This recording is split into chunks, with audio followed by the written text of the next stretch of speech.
Generally, so I mean, specifically the reason we mention university is because that's the first time when people move away from home, and you move away from your parents, and suddenly you're in control. You decide when you go out, when you do work, and dealing with life in general. So, can you give any guidance for people who are living out at university?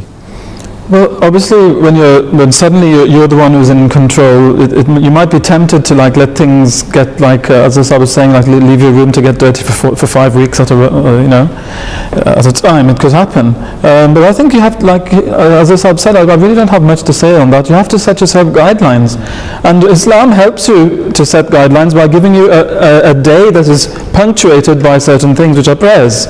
So if you actually follow the 5 daily prayers during your university life as much as you can, because obviously sometimes it might clash with your lectures as well, but you have to work around that. Then you'll have a sense of punctuality, you'll have a sense of discipline, and that will help you. You need to have a kind of disciplining activity going on there to make sense of the whole thing. Okay, well let's go to the audience here and see if they've got any points on that. Osama, what would you like to say? As Dr. Saab just mentioned, we are not allowed to have female friends, especially at university, as Ahmadi boys. I just wanted to raise this issue of group assignments. Sometimes at university, we have got no choice. We are put into groups with other girls, and those groups are made by university. So I just wanted to get opinions of the panel in that.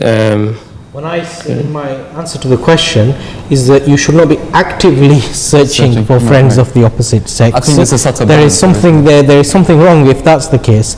However, in day-to-day life, like you say, you will be working with people of the opposite sex. You're not going to be, and you don't suddenly stop living. Like we've said previously, it's how you live, not whether you do or you don't. Obviously, the group has been made. How you function within that group. And also you have to remember there's a difference between having activities for your studies or at your workplace with people of the opposite sex and hanging out with them. Because if you hang out with them, however many precautions you take, there will be that moment where there'll be a group picture, and then people will be hugging you, they'll be hanging on to you, there'll be all that. So if that's what you want, then that's what you'll get. You have to have boundaries there, and they will know that. If you from day one you let them know what kind of a person you are, then they will not even come to you for these kind of activities anyway. They'll respect you, be friendly with them, but you will not be hanging out with them. That's a valid point. Okay, the members here are in university as well. Yeah, would you like to add some point? Yeah, in addition to what was just said, I think we're forgetting what the goal is at university. If you're given a task and you've been assigned female as well as males companions to work with, yes, colleagues, then you should always remember that the main task is to do well at that task academically, yeah, and to do well in your degree course. So when you're assigned with girls, you're not thinking I'm going to socialize with them. You should be thinking, how can I do the best with this assignment?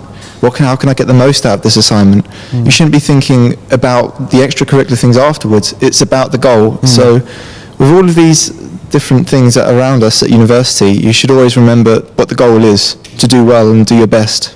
That's fantastic. Yeah, no, thanks for that. As Anissa, how would you react to comments like that? I mean, it's nice to know that they're actually, there's still people there who focusing on prayers even at university as well. Well, that's a wonderful thing to know, and of course, this is one of the keys to keeping ourselves focused.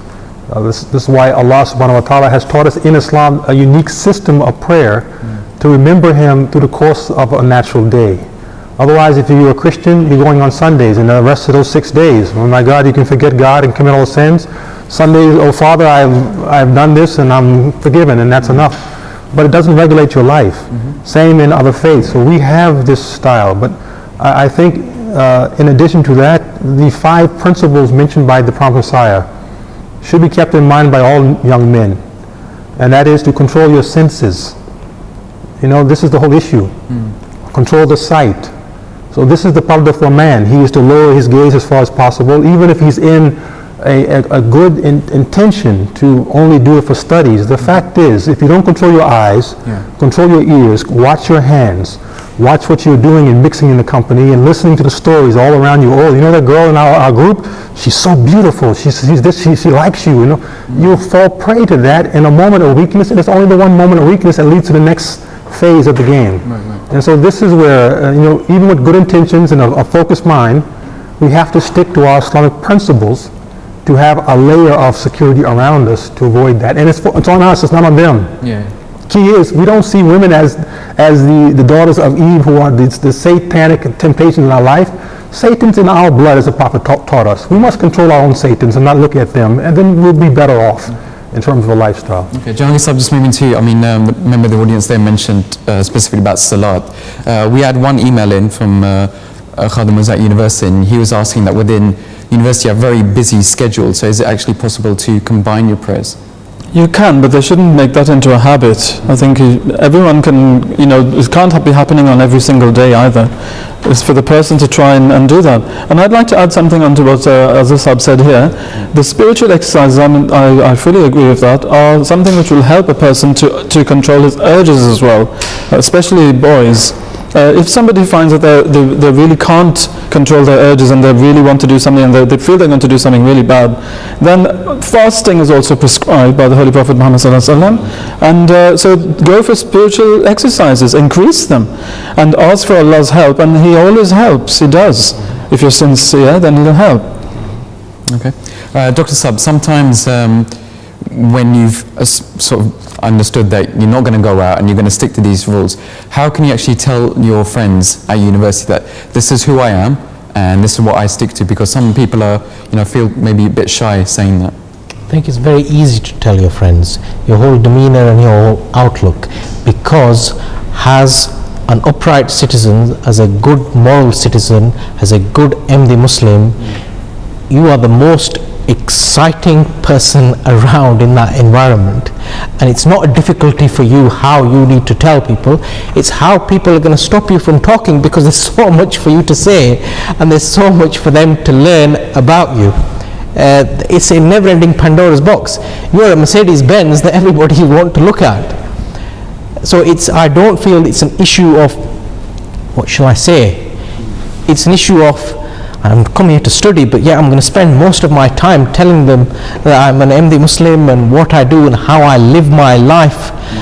That is in itself very attractant to your friends and colleagues. In some ways, negatively attractant, as you've mentioned earlier. I think once you actually open up and start discussing your faith, it can lead to so many more discussions about general morality and faith as well. Would you agree with that? That's a good way to start. And it's not even necessarily just your faith. Your faith in itself teaches you etiquettes of how you walk, how you live. A simple act of you walking in the college union and picking the banana peel off the floor so poor Mrs. Jones doesn't slip up and break her leg, in itself tells them what sort of person you are. Okay. All right, fantastic. Let me move back to the audience. Has anyone here had any experiences of actually talking to their friends about it? Well, I had a personal experience with like my friends, and they, you know, they would say to me, you know, I don't understand, like, how you a Muslim, you're so good, you know, you don't use foul language, you know, you don't do all the things that other people say that call themselves Muslims, but they still do.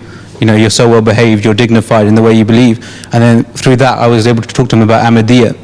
And, you know, they became quite interested in Ahmadiyya, and I gave them, you know, a couple of books and stuff like that. So I was able to, you know, interact with them and, you know, tell them about my faith, and they were more interested in me. That can actually lead on to the belief so opportunities as well. So it's about how you behave as well, I think, is very important, so they can see. There's a piece of advice I'd like to bring in at this point, which was given by Hazrat Khalifa Khamis Ayadullah recently. He said that, of course, these opportunities, you know, if you want to tell people what Ahmadiyyat is, the opportunities will present themselves to you. But if it's an Ahmadi boy, for example, and who has a friend who's a girl who's getting interested in Ahmadiyyat, then she should be referred to the ladies' organization, the Lajna Mahalla, who will then deal with her and give her all the answers, and vice versa. So you should not actually be actively preaching to the opposite sex, because what happens if you do is that often you might fall for the person, or the person might fall for you. So you mustn't use preaching as a pretext or an excuse as well to start a relationship. That would be very bad. Okay. Well, some people actually say that, in terms of you mentioning tabligh opportunities, some people say that we should be doing tabligh to the people who need it the most. And in that I mean people who are sort of wayward and aren't interested in faith at all. So how do we actually go out and reach them if the advice from the audience and the panel here has been that you should keep only good company? Well, I mean, people who need to hear the message, if you have an opportunity to tell them, that message, give them message, then it'll come. You have to reach out to people, but you can't convert the whole world either. You can't run after every single person at uni. You have to tell as many people as you possibly can in the best way you can.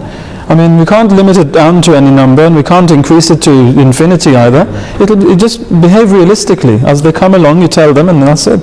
Dr. Saab, moving to you, within universities you have societies there that you set up, and alhamdulillah we'll have many Ahmadi societies set up at universities. Within the Ahmadis actually sign up for these societies, what guidelines are there for their interaction there as well? Because it's not only just men who sign up for these societies, it's men and women. Interactions are exactly the same as Islam was guided 1400 years ago, and it's the same guidelines that the Jamaat has in the way we interact. So there is nothing specific in terms of our university societies.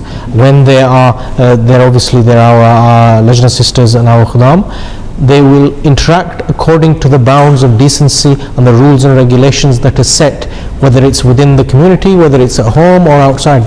There is no special extra rule that's created for them in the way they behave. There are some practical pieces of advice which could be given to them though, because we do realize that in some universities there aren't enough members to organize events, and so they have to chip in. The ladies and the men, I mean the girls and the boys, have to help each other to organize, for example, a question and answer session, which are very popular at university level, and some people have actually become Muslims because of those question and answer sessions, so they are good to hold. But in that case, it will be good to, for example, bring elders into the equation as well, elders of the community. And when messages are being sent out, that they shouldn't be sent out on a one-to-one basis, they should be forwarded to all, including the elders who are helping them as chaperones, if you wish. When they have meetings, organizational meetings as well, they should have those chaperones with them. So that's just for damage limitation, as you say, but so that everything remains within the bounds set by Islam. And these practicalities in practical terms do work. The way the community runs its annual conventions, it's just Aslana's major logistical projects, and yet they function completely wonderfully with the Lajna on one side and the men's side, and the processes that are made for them to interact. And there's logistics, there's manpower, there's supplies, there's services, and it all runs well. All right, so within universities when we have these societies as well, have any of you had your own examples of dealing with these societies? Did they actually help at university? Sophia, have you? In my university, it was probably just when I started my university, there was only maybe me and one other person. Generally, to be honest, I mean, I personally felt that I would rather read my prayers or have events in a more secure environment where I didn't feel sort of rushed that I had to go to a lesson, because obviously prayer you have to take your time, and So that's an important point that you said that it was just you and one other in your university. That's something that does happen. Dr. Saab, if I could just turn to you, if someone is in that position, what should they do? In terms of, how do you mean? In terms of if there's just them and one or two others Ahmadis there, there's not enough people to actually form a student union. What's the best way that they can interact? Interact with themselves. There's always a community. Before you're applying to university, most people there's whole factors that you look at the quality of the university. It's always, I would say, it's a good idea to see where your nearest community centre is, where your nearest Jamaat centre is. An MD that's involved, it's going to be something very high on his agenda. If he's going to be out in the Outer Hebrides somewhere, he knows that we don't have a centre up there. Life's going to be pretty boring. We've got major centres throughout varying parts. So you will look for those. When I studied, I was in London, and I knew that we had a very large centre here, where my Khutamlandi activity started while I was at university. And most students, you will see, a lot of our resource that we have in the community, a lot of the resource that you see within MTA is from the student body. So a student body is a prime time. So if they're attached to a Jamaat nearby, even if there's only one or two MDs at the university, it shouldn't cause you any problems. Okay.